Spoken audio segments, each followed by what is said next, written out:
Hello friends, welcome to our YouTube channel info Gyan. Supreme court में आज एक याचिका पर सुनवाई की गई जो कि आरबीआई द्वारा दी गई लोन मॉरेटोरियम फैसिलिटी पर ब्याज माफी को लेकर थी।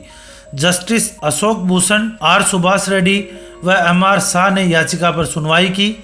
जस्टिस भूषण ने कहा कि बैंकों को 2 महीने तक लोन अकाउंट्स को नॉन परफॉर्मिंग एसेट्स यानी कि एनपीए डिक्लेयर नहीं करना है और ना ही बोरोवर के खिलाफ कोई कठोर कार्रवाई करनी है। हालांकि बैंक के रिकॉर्ड ऑफ सबमिशन को ध्यान में रखते हुए कहा गया कि 31 अगस्त तक जिन खातों को एनपीए डिक्लेयर नहीं किया गया है, अगले आदेश तक भी एनपीए घोषित नहीं किया जाएगा। सॉलिसिटर जनरल तुषार मेहता ने कहा कि कोविड का प्रभाव हर किसी पर पड़ा है, लेकिन प्रभाव हर क्षेत्र के लिए अलग अलग है। जैसे कि फार्मा सेक्टर, आईटी सेक्टर जैसे सेक्टर्स पर प्रभाव अच्छा है। मॉरेटोरियम का विचार कोविड-19 और लॉकडाउन के कारण पड़ने वाले बोझ को कम करने के लिए था, ताकि किसी बिजनेस में वर्किंग कैपिटल को मैनेज किया जा सके।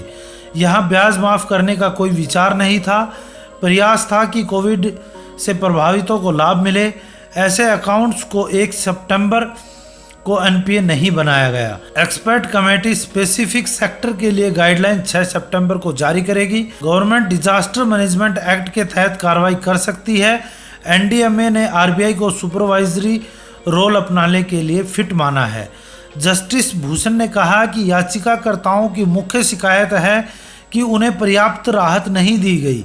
एनडीएमए भी राहत देने के लिए सक्रिय नहीं है। जस्टिस रेड्डी का कहना है कि 1% कंपाउंड इंटरेस्ट के बारे में भी है। मोराटोरियम और पैनल इंटरेस्ट दोनों एक साथ नहीं हो सकते।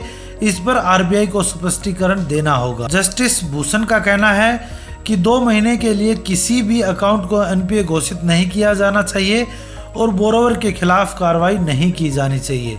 इंडियन बैंक एसोसिएशन के सीनियर एडवोकेट हरीश सॉल्वे का कहना है कि कॉमन मैन की समस्याएं कॉरपोरेट से अलग हैं। यदि बोरोवर और टाइप ऑफ बोरोविंग की पहचान की जाए तो स्पेसिफाइड रिलीफ दिया जा सकता है।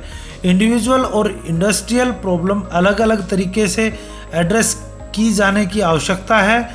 जो लोग 2019 से डिफॉल्टेड हैं वो किसी अन्य योजना के तहत राहत ले सकते हैं जिसमें कोविड को भी ध्यान में रखा जा सकता है, लेकिन कोविड से संबंधित योजना के तहत नहीं। डिफ़ॉल्ट पीरियड में मॉरेटोरियम इंक्लूड नहीं है। मॉरेटोरियम के बाद यानी कि मॉरेटोरियम की अवधि समाप्त होने के बाद फिर 90 दिनों की डिफ़ॉल्ट अवधि शुरू हो जाएगी। इसमें कोई कंसेशन नहीं है। वास्तव में बैंक एनपीए डिक्लेयर करना पसंद नहीं करते हैं। कंपाउंड इंटरेस्ट तो कॉन्ट्रैक्चुअल इंटरेस्ट है, पैनल इंटरेस्ट नहीं लिया जा रहा है। नॉन पेमेंट के केस में पैनल इंटरेस्ट बनता है। सुप्रीम कोर्ट ने पहले भी कहा है कि ब्याज व शुल्क लगाने की कोई योग्यता नहीं है। आरबीआई ने 4 जून को कहा था कि अगर लोन पीरियड के दौरान इंटरेस्ट वेव किया जाता है तो इसमें लैंडर्स को 2 लाख करोड़ का नुकसान होगा। आपको बता दें कि आरबीआई ने मार्च में मॉरेटोरियम ऑन रीपेमेंट को अनाउंस किया था, जिसे बाद में 31 अगस्त तक बढ़ा दिया गया था, जिसका उद्देश्य कोविड-19 पैंडेमिक के दौरान बोरोवर को राहत प्रदान करना था। फ्रेंड्स, ये थी सुप्रीम कोर्ट में दायर मॉरेटोरियम को लेकर याचिका पर लेटेस्ट अपडेट। सभी लेटेस्ट बैंकिंग एंड फाइनेंस से जुड़ी अपडेट के लिए हमारे चैनल को सब्सक्राइब करें, वीडियो को लाइक करें, शेयर करें। Thanks for watching this video.